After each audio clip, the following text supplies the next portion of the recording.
Welcome back to another Baseball's Rankings video. I'm Alex and that's Christian, and we are continuing our top 10 players at each position, and we are at a premier position this week. We are going over our top 10 shortstops, and man, I'm super excited to get into this one. This was a super easy list to make. The whole top 10, I think, are super solid ball players, but I'm ready to get into it. Oh yeah, no doubt. Especially the top half. That's just set in stone, really. But yeah, let's get it. When it comes to our top 10, obviously there's some recognizable names that have been here for a while. Some young talent who hopefully will be creeping up on this list. But to get things started right into the list for my number 10 shortstop in baseball, I've got Wander Franco of the Tampa Bay Rays. That's one of the young guys I was talking about.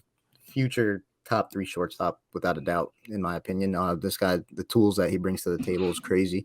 And the thing I like about him is slightly leaner than J Ram, but kind of like the same gist of like the smaller guy playing above, I guess, what I expect, like power wise and stuff. He's not crazy with the power, but Got like, some big ass legs. yeah, the ball jumps off his bat. To be honest, even though he's more gap to gap, doesn't really put the ball over the fence a Mhm. crazy amount.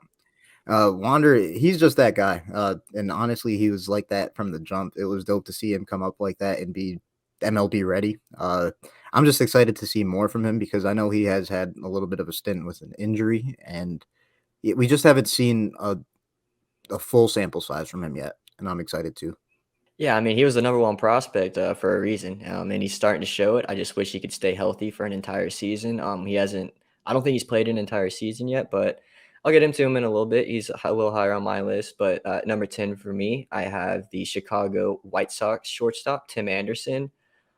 This dude doesn't show the most power or really any power at all, but doesn't strike out often and has a high average like every single year. Dude bats at least 300 every year. I know last year he was a little banged up for majority of the season, so his stats were a little down. But this is a guy that I've really liked his entire career in Chicago, and he's kind of he was kind of one of those guys who kind of not, I wouldn't say changed the game of baseball, but just brought a little more flair to it. He has a lot of energy, he shows excitement, and a lot of those old heads don't like it.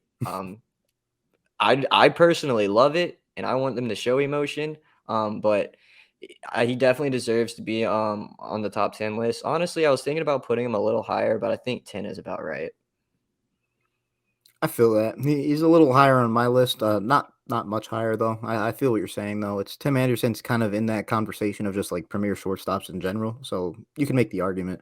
Uh, I'll get into him in a second though. But for my number 9 shortstop, I've got Willie Adames on the Milwaukee Brewers. He is a very streaky guy. I'll first and foremost, when he's off, he's not in my top 10. But when he's on, and then might be top 5. So like, yeah, I think 9 is a respectable place for him. He's got a cannon first and foremost. I really like his arm at shortstop, one of the best arms in baseball. And like I said, when he's on with the bat, the pop is crazy. And his swing is butter too. That might play a little bit into this, but Willie Adames, I think for sure deserves to be on this list. Oh no, I feel that. It's kind of interesting because those two were actually are not traded for each other, but Adamas was traded because Wander was coming up. Hmm. But it's kind of funny. Adamas, I thought about putting him on my list. I'm still kind of wondering if he should be, but he is not on mine. But at number 9 for me, I actually have you have at 10. I have Wander Franco. Now Wander Franco, like Christian was said, he hasn't had a complete season in the MLB yet. He's only been in the league for 2 years, but he has played 153 games between those 2 seasons. He played 83 and 70 the past 2 years. Been a little hurt, and then he was also called up the year before. But in 153 game sample size, he has 13 homers, 72 RBIs, 38 doubles, and 8 triples. So like Christian was saying, he's not going to put the ball over the fence, but he does have a lot of gap to gap power, and he's really, really consistent getting on base. And his glove is actually a lot better than what people think, but it's not the best. But definitely deserves to be on the top 10 list. And I see this guy just skyrocketing up this list this year, to be honest, if he can stay healthy. Yeah, without a doubt, it's inevitable that Wander becomes one of the best shortstops in baseball. That's just in due time. But for my number 8 shortstop in baseball, I actually have Tim Anderson. Tim Anderson, really talented former American League batting champion. I'm pretty sure it was only once, but it could have been a couple of times, was it? I think it was I only once, yeah, I can't recall but he's regardless. around it every year. Exactly. Tim Anderson, premier bat on the ball type of guy. The power's not anything crazy, but sometimes he flashes it, which is dope. But I think this guy is a key piece to Chicago. I think when he's on, and I think he's really like the leader of that team, to be honest. And I think he's a key piece for them if they want to succeed. Obviously, they've disappointed, really disappointed last year, and he was injured a good bit last year. So not saying that's direct correlation, but who knows? Tim Anderson, though, yeah, he's been good for a while and definitely deserves to be on this list. Yeah, I'd definitely say he's definitely the team leader now with Jose Abreu there in Houston. He's probably, I'll honestly probably say the longest tenured Chicago White Sox now, but story for another day. But at number 8 for me, I have the St. Louis Cardinals shortstop, Tommy Edman. I just really like this guy all around. He plays a bunch of different positions.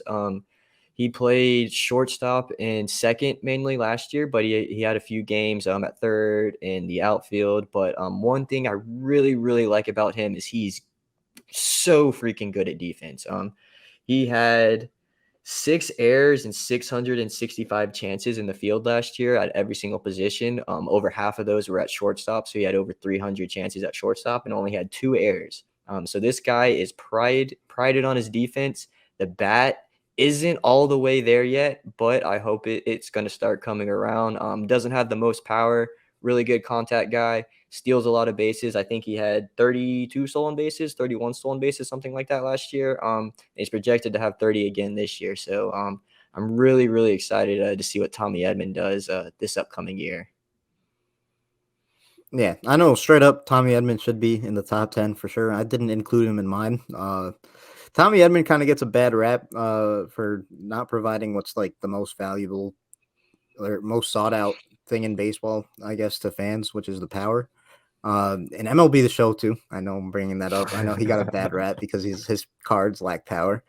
And yeah, I'm not saying I have a negative rap about him. It's just I had to disclaim that. But honestly, he should be in my list. But story for another day. He definitely could make my list very easily. But to move on, my number 7 shortstop in baseball, I've got your boy Alex, former homie, Dansby Swanson of the Chicago Cubs. This guy right here, kind of like Adamas in my opinion, just better when he's hot, really streaky. You're not But wrong. yeah, but when he's on, Dansby is one of the scariest hitters in baseball. To be honest, we haven't gotten a big sample size of him being on fire in baseball, but from what we've seen, not many other people I'd rather pitch to. I wouldn't rather. I don't want to pitch to anybody in the MLB. That's a bad time. But I just meant like if I was an MLB pitcher. Yeah, I'll get into Dansby in a little bit. I'm not going to say anything on him yet, but at number 7, I have Bo Bichette. I really like this guy. He when he got called up his first season, didn't showcase what everyone expected he was going to be. But last year and the season before, really shined. Last year he batted 290, had a 333 OBP with a 469 slugging. Hit 24 homers, had 93 RBIs, 43 doubles, which was a career high for him. I mean, it's a lot of doubles, and he had 189 hits, which is actually third in the MLB. So dude was getting on base a lot. So I'm really excited to see what he does in this Toronto lineup. Because he's, I wouldn't say the focal point, but he is one of the focal points in this dangerous and deep lineup. Yeah, one of the core pieces for sure. Him and Vladdy, I think those are like the two long term core pieces that they have. Uh, and Bo Bichette is actually my number 6 shortstop in baseball. I'm a big fan of Bo. I like his play style. I like his swing. I like how violent his swing is. I know he adopts that elevate and celebrate mentality, and obviously that it could be bad for baseball at times, but I think it's a good mix of that plus getting on base and stuff. So I really like that from Bo. And We know about the glove. The glove's a little shaky, but still That he makes up plays for a it. yeah, and I think he plays a serviceable shortstop. So it's not like he's hurting the team in that aspect. So Bo Bichette, number 6, he's still only 24, so he could shoot up this list in the future as well. Yeah, I actually saw a lot of people have Bo Bichette high as number 2. I think that's kinda crazy right now, Outrage. especially with, some of the guys who are up there right now, but, I would not be surprised to see this guy crack the top 5 this year, but for number 6, for me, I have who you have at 7. I have Dansby Swanson. Um, I think Christian pretty much nailed it. Dansby is pretty much like a better version of Willy Adames. I will say his glove is 10, probably I wouldn't say the best out of every single guy on this list, but it's at the top. But super streaky hitter. Is At the beginning of his career, he wasn't durable, but he's been pretty durable the past 2 years. He's played 160 and 162 games the past 2 seasons, so he's pretty much played every game but 2, which has been really nice to see. But last year, Dansby, he didn't have career highs all around, but his numbers were definitely inflated compared to I wouldn't say inflated, but were up from previous years in his career. He batted 277 last year, had a 329 OBP with a 447 slugging. He had 96 RBI, which was a career high, but that's also because he got moved up to that 2-hole spot. And then also he had 18 stolen bases last year, which was a career high. So he's stole about 5 or 6 more bases than he usually does. So it was nice to see Dansby show a little speed because I think he's underrated in that aspect. Yeah, for sure. And I think that's actually like a big factor to Dansby's glove. I know Dansby, I think one of his best pluses, in my opinion, is his range on his defense. I Hmm. think Dansby gets some crazy balls in the hole or up the middle. So yeah, his speed definitely gets underrated in that aspect.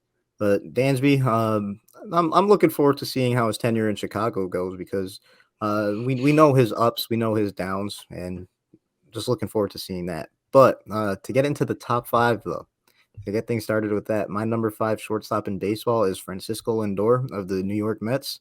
Lindor previously past couple years has not been good, but before that, honestly, was a top 3 shortstop in my eyes.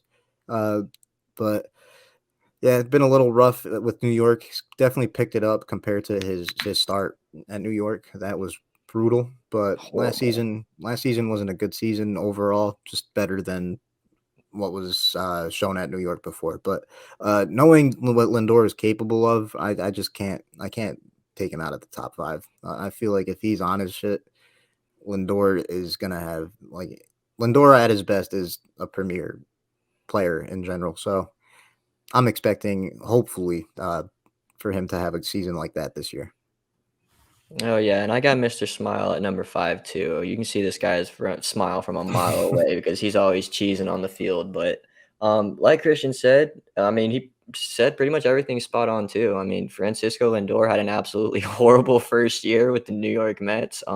He did pick it up at the end of the year to kind of salvage it, but last year was dramatically better actually when I go back and look at his numbers compared to the year before. He batted 270, which is pretty much around his career average. He had 26 homers and 107 RBIs, so still a really good year for him. The stolen bases have kind of gone down for him. The speed isn't there anymore, and his defense is kind of regressing too. But this guy's a premier shortstop, and I honestly wouldn't be surprised to see him back at number 1 sometime this year because this dude was the best shortstop at one point in his career, and I want to see him kind of get back there, even though he's with the Mets. So you do and you don't. I feel that because like It's a love hate yeah, relationship. Like when he got traded to the Mets, I was like, "Damn it, I yeah, love because this guy, but I hate the Mets." exactly 'cause, like it how could you hate Lindor You can't. individually? It's And like he's. I wouldn't say he's like Jeter, but he's on a New York team, if that makes sense. yeah, yeah, it's I like don't wanna damn. compare him to Jeter because that's way too OD, but No, you know what I mean. I get what you're saying. It's like he's on a hated team, but you can't help but not hate him. Mhm. Yeah, I know some people still hate Jeter though, but I don't see how. screw him, whatever. But yeah, Lindor though, Lindor is top 5 for sure. But for my number 4 shortstop in baseball, I actually have Corey Seager of the Texas Rangers. When it comes to the playoffs, I would say this guy is the number 2 shortstop in baseball. We'll get into the other guy in a second, but overall, I think 4 is appropriate for Seager. Regular season, obviously, we've seen some great things from him, but a lot of downtime with injuries and slumps, to be honest. He's not always on fire when it comes to the regular season. That's just part of the game, though. But I feel like with Seager, the gap between his slumps and him being on fire is it's freaking nuts, to be honest with Mhm. you.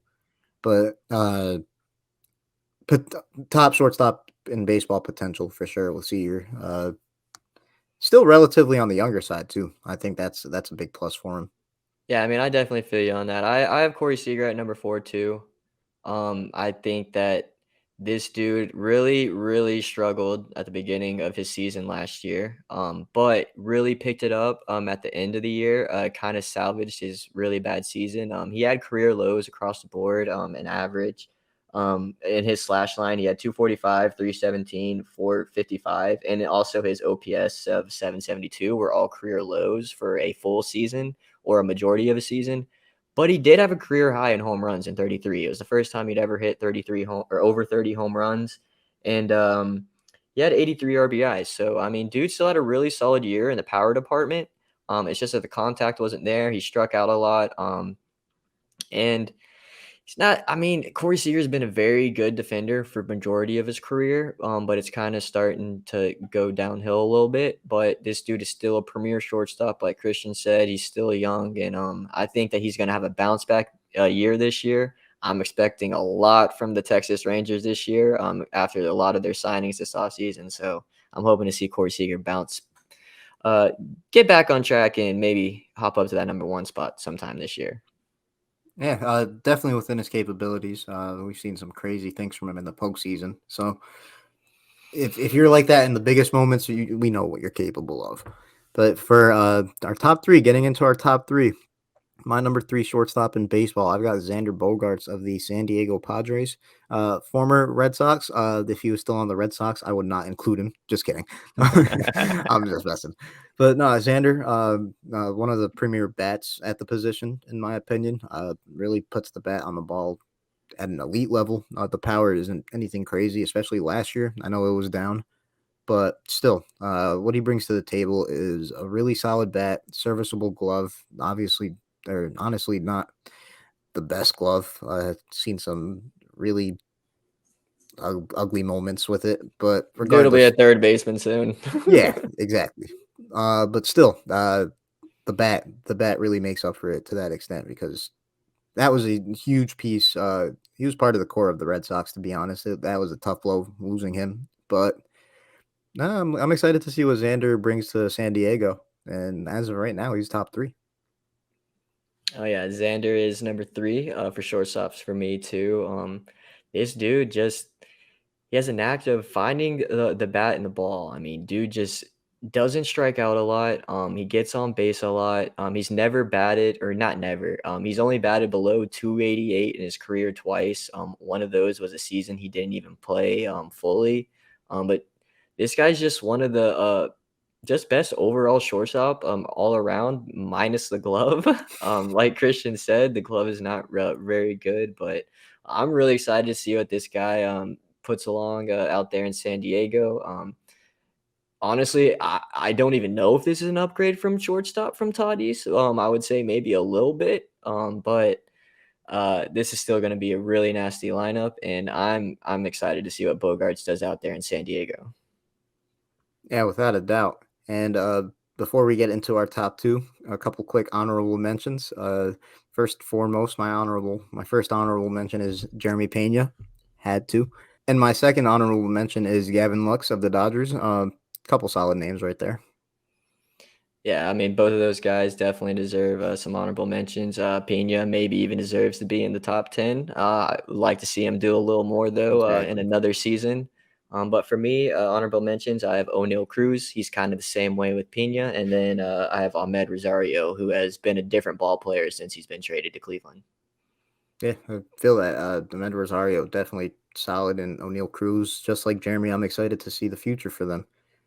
But to get into my number two shortstop in baseball, the guy who Jeremy replaced, I'll play, but Carlos Correa of the Minnesota Twins, the guy who was going to end up on any sort of team. And just a disclaimer, he doesn't have a picture on this, so we're just going to have his name for both of us. Yeah, I don't know why, but I don't know who this guy is they have for Minnesota, but it's not Correa. Yeah, but still, Correa, best shortstop postseason wise, maybe of all time. That might be a stretch because Nah, it's not. yeah, his numbers are really like that. And as a Yankees fan, I know all too well. Um, but yeah, Correa is a beast. Obviously, he's on the Twins now. That whole fiasco happened. He could have been a Met or a Giant, or who knows? He could have been anywhere. But wherever Carlos Correa is, he is providing value. He's providing a plus glove. Might be regressing a little bit at this point, but the arm, no. The arm. When I said Willie Cannon. Adames has one of the best arms at shortstop, I think Correa has the best arm at shortstop. Could be wrong, but no, Correa's arm is like that. And I know I made the joke about Jeremy replacing him. Carlos Correa is not very replaceable.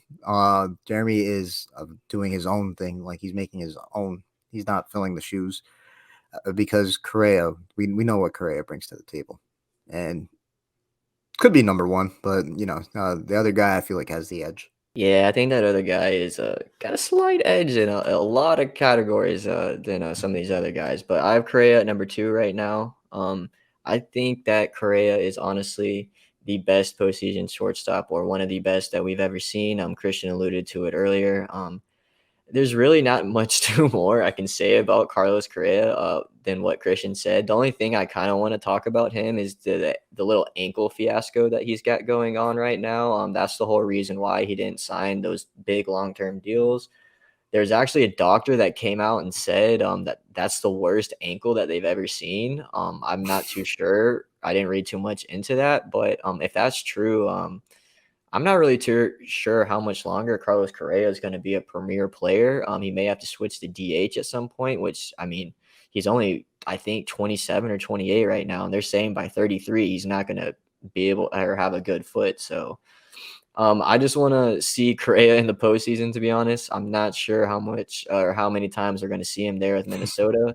I know that they've made a couple moves this offseason to help their team out, but I really wish he kind of I don't wish he would have signed with the Mets, but I mean that team would have been absolutely gross if he would have Hmm. signed there.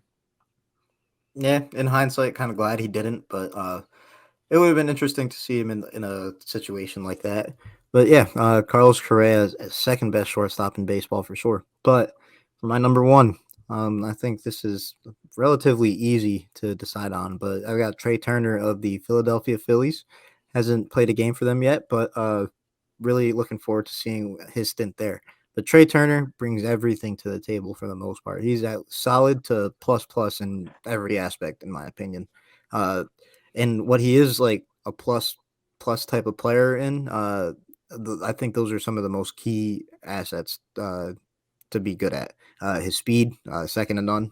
You could argue he's the fastest player in baseball.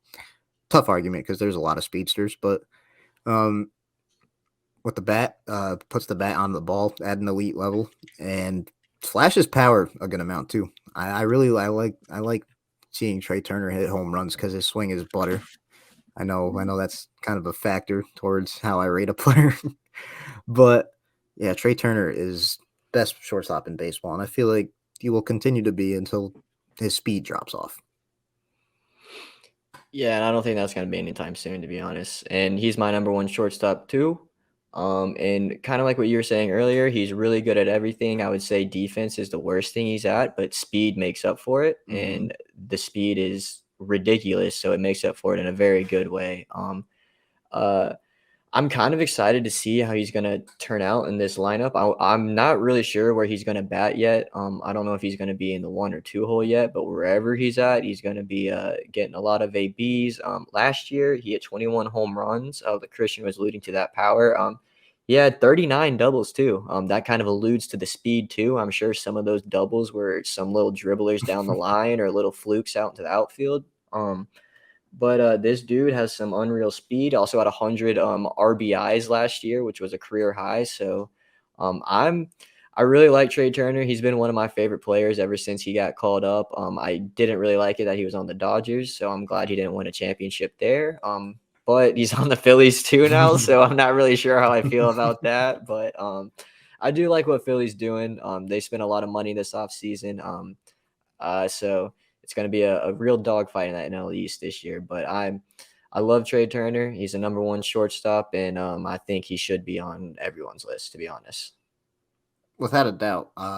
But overall, this was a fun list to make. Stacked list right here. The names on this list, the names that we had to leave off this list, just some quality ball players, and it was just fun to rate these guys.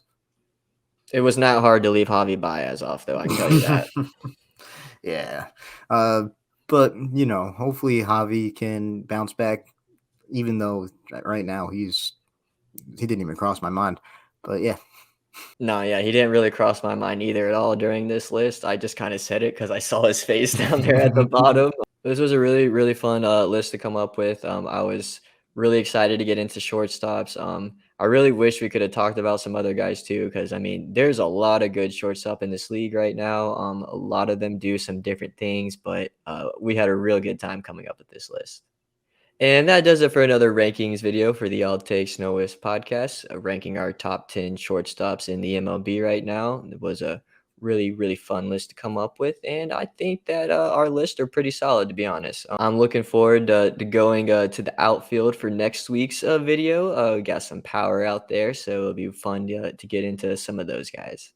Yeah, without a doubt, looking forward to outfielders. But if you guys want, you can let us know in the comments who you think should have been on this list. If you agree or disagree with any of our picks, and let me know how soon you think Jeremy's going to shoot up to that number one spot because it's inevitable. Hell yeah! You thought I was about to leave this out? Nope.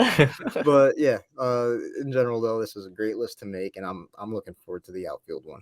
But until then, peace. Base.